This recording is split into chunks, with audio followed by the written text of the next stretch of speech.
პრეზიდენტი მისამართს არ შეიცვლის. პრეზიდენტის ადმინისტრაციამ უკვე უპასუხა პრემიერს. გიორგი მარგველაშვილი არ აპირებს ატოლოს აბლაბრის რეზიდენცია. ადმინისტრაციისთვის კი გაუგებარია მთავრობის პოზიცია და მარგველაშვილის ღია უარის შემდეგ თემის ხელახლა წამოწევა. რაც გულისხმობდა პრემიერის სამართლებრივ მექანიზმებში, ეს იყო დღეს კითხვა, რომელსაც ირაკლი ღარიბაშვილის განცხადების შემდეგ ჟურნალისტები მთავრობის ხდომიდან გამოსულ მინისტრებს უსამდნენ. გიორგი ფუტკარაძე მუშაობს თემაზე, ის დეტალებს მოგყვება. გიორგი, როგორი არის პოზიციები? თამარ, რას გულისხმობდა პრემიერის სამართლებრივი მექანიზმების არ გამოყენებაში მინისტრთა ნაწილმა ამ კითხვას არ უპასუხა. მეორე ნაწილი კი ფიქრობს, რომ პრემიერი გულისხმობდა რეზიდენციის გადაცემას პრეზიდენტისთვის. რაც შეეხება უშუალოდ ათონელის რეზიდენციის საკითხს, მინისტრების მოსაზრება არის ასეთი, რომ პრეზიდენტი უნდა გადავიდეს ამ რეზიდენციაში, ვინაიდან 26 მილიონია დახარჯული ამ შენობის რემონტისათვის. და კიდევ ერთი საკითხი, რომელთაც ჩვენ დავინტერესდით, დღეს საგარეო საქმეთა მინისტრმა ასევე ისაუბრა, რომ საგარეო საქმეთა სამინისტროს შენობა არის ავარიული, ხომ არ აპირებს მინისტრი ბერუჩაშვილი ათონელზე გადასვლას, მან ეს ფაქტი ჯერჯერობით გამორიცხა. ვისაუბრეთ ძალიან ბევრი ინვესტორთან, მაგრამ კიდევ ერთხელ ვამბობ, რომ ამ ფასის გადამხდელი ეს არის სპეციალურად მოწყობილი შენობა, სადაც ბევრი ისეთი ხარჯია გაწეული, რაც ჩვეულებრივი საპრივატიზაციო შენობის შემთხვევაში არ იქნებოდა, რა თქმა უნდა, გაწეული. ყველანაირი სამუშაოები უკვე დასრულებულია და შესაბამისად უნდა იქნეს მიღებული გადაწყვეტილება თუ რა უნდა უყოთ ამ კონკრეტულ რეზიდენციას. ეს გულისხმობდა ირაკლი ღარიბაშვილი, რა მექანიზმია? ალბათ ეს პრეზიდენტზე რეზიდენციის გადაცემის გულისხმობდა. ის არის მზადყოფნაში, დასრულებულია, ელოდება პატრონს. ეხლა უკვე პატრონის გადასაწყვეტია, მას მიიღებს თუ არა, სულ ეს არის მეტი არა.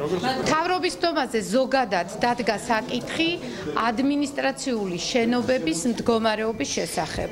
ის ფაქტი, რომ საგარეო საქმეთა სამინისტროს შენობა ავარიულ მდგომარეობაშია, ეს არ არის ახალი თემა. მე პირადად არ განვიხილავ ათონელის თემას ჩემი უწყებისთვის. კომენტარი კიდევ ერთხელ გაკეთდა პრეზიდენტის ადმინისტრაციაში, სადაც საუბრობენ, რომ მათ გარკვევით განაცხადეს, რომ ათონელის რეზიდენციაში არ გადადიან, რაც შეეხება სამართლებრივი მექანიზმების არ გამოყენებას, როგორც პრემიერმა ისაუბრა, პრეზიდენტის ადმინისტრაციისთვის წარმოუდგენელია საერთოდ რაიმე სამართლებრივ მექანიზმებზე საუბარი. არა იმასთან მიმართებაში სინახელისუფლებასთან ან საქართველოს პრეზიდენტის პოზიცია, მე ვფიქრობ, საზოგადოებისთვის არის უკვე დიდი ხანია ცნობილი, ნათელი და განსაზღვრული. პრეზიდენტის პოზიცია არის ის, რომ არ აპირებს ავლაბრის რეზიდენციის დატოვებას. ჩემთვის წარმოუდგენელია სამართლებრივი მექანიზმების არათუ გამოყენება, არამედ მსჯელობაც კი არის, მე ვფიქრობ, დამაზიანებელი ზოგადად ჩვენი ქვეყნის.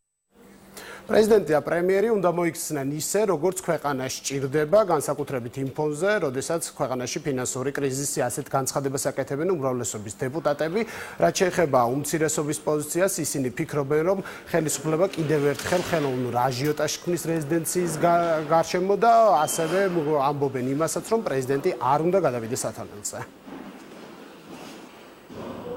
რეზიდენცია პრეზიდენტის მეთვალყურეობით მისი გადაწყვეტილებაში მისი მონაწილეობით აშენდა სწორედ პრეზიდენტისათვის. არსებობს პრეზიდენტის რეზიდენცია, არსებობს შესანიშნავი მოსაზრებები და პროექტები არსებულის გამოსაყენებლად და უნდა იმოქმედოს პრეზიდენტმაც და პრემიერმაც შესაბამისად იმისა, რაც არის რაციონალური და სახელმწიფოსთვის მომგებიანი. ხელისუფლებას არ შეუძლია ფუნქცია მოუძებნოს ქალაქში არსებულ განრემონტებულ კარგ ობიექტს და ამას ვერ ფიქრობს და ვერ არ ხერხებს ამ გადაწყვეტილების მიღებას, ამით მხოლოდ ერთადერთ ამტკიცებს, რომ მას არ შეუძლია ელემენტარული ასეთ ტიპის გადაწყვეტილების მიღება და სწორედ ეს არის მონიათობის, ასე ვთქვათ, სახელწოდების გამამართლებელი. ათონელის რეზიდენციასთან დაკავშირებით უკვე საუბრები მთავრობის მხრიდან ხდება ისტერიული. პრეზიდენტმა საკუთარი პოზიცია დააფიქსირა და ცხადყო, რომ ის არ აპირებს არსად გადასვლას. შემთხვევაში მთავრობას მოუწოდებ, რომ ელემენტარულად ეს ათონელის რეზიდენცია რაც შეიძლება სწრაფად მოახდინოს მისი პრივატიზაცია და ამ პრივატიზაციის შედეგად მიღებული სახსრები გამოიყენოს იმისათვის, რომ ლარს დაეხმაროს. რა ბედი ეწევა ათონელის რეზიდენციას, რომელიც 26 მილიონი დაჯდა და რომელიც აღარ იყიდება, რომელი უწყება შეიძლება განთავსდეს ამ შენობაში, დეტალები 8-ზე. მადლობა, ეს იყო გიორგი ფუტკარაძე.